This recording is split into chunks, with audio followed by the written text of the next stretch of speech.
I thought I knew everything about my wife, Nadia. 5 years of marriage, 2 children, and countless shared memories gave me the sense that our bond was unshakable. I worked hard to provide, to create a home where our kids could feel safe, and I believed Nadia was just as committed as I was. I was wrong. It started with small signs, late-night texts she hid from me, a phone she became protective of, unexplained errands that stretched for hours. I told myself I was imagining things, that I was being paranoid, but the unease never went away.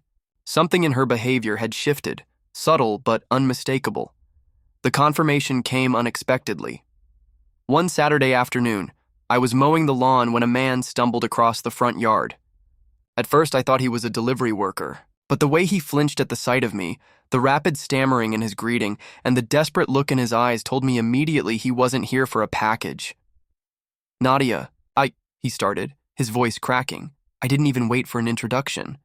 I recognized him instantly. Jared, the man I had seen lingering around her office and later at family gatherings. Always polite, but a little too familiar. And now here he was, broken, standing in my yard, completely exposed. He dropped to his knees, pleading. "I didn't mean for it to get this far," he said. "I never wanted... she made me..." His excuses fell on deaf ears. I saw red. This was the man who had been sneaking into our life, the one who had betrayed me alongside my wife. I didn't want explanations. I wanted justice. I let him stay there for a moment, trembling, before I calmly walked inside. Nadia was on the porch, the children playing nearby, completely unaware of the storm about to hit. "Care to explain this?"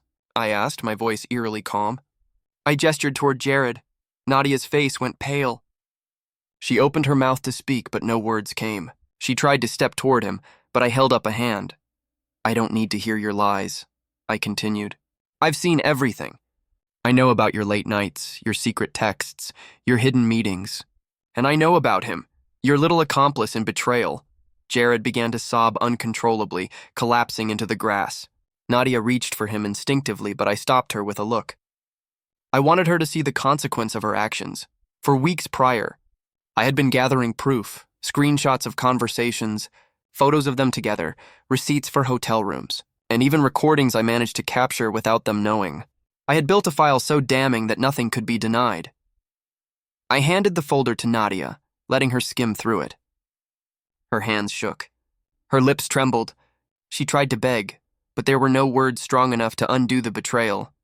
Then I turned to Jared. "Do you know what's coming next?" I asked. He looked up, panic in his eyes. "Please, I'll leave. I'll stay away. Just don't hurt her." I smiled coldly. "You think this is about hurting her? No, this is about accountability. You both thought you could manipulate me, cheat on me, and walk away. But actions have consequences."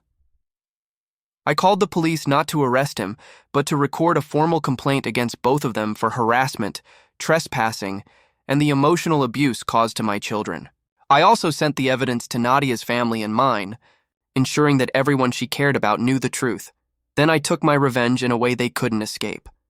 I changed the locks while they were still outside. I redirected all mail and bank notifications. Every property, every asset we shared, I secured under my name. Nadia pleaded, begging me to reconsider, but I refused. The betrayal was too deep. Word spread through the neighborhood quickly.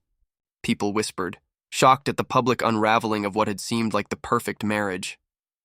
Nadia's reputation was shattered. Jared's pride and ego were destroyed, and for the first time in months I felt a measure of peace. The divorce followed swiftly. With the evidence I had collected, there was no contest. I secured full custody of the children and ensured that Nadia and Jared would have minimal contact, both legally and practically. Months later, I watched from my window as Jared tried to sneak by the house, hoping for another encounter, another chance. But the locks were new, the yard fenced, and the house fortified. He couldn't come near. Nadia's calls went unanswered. The consequences of their choices were absolute. I finally understood something crucial that day. Betrayal doesn't just hurt the betrayed, it destroys everyone it touches. Revenge isn't about cruelty, it's about restoring balance, reclaiming what was stolen, and protecting the innocent. As I watched my children playing safely inside, oblivious to the chaos their mother and her lover had brought into our lives, I knew I had won the most important battle, not over them, but for my family my peace, and my dignity. I had turned a moment of unimaginable pain into a decisive victory, and in the quiet of that front yard, seeing Jared broken and helpless and Nadia stripped of their illusions, I finally felt justice served.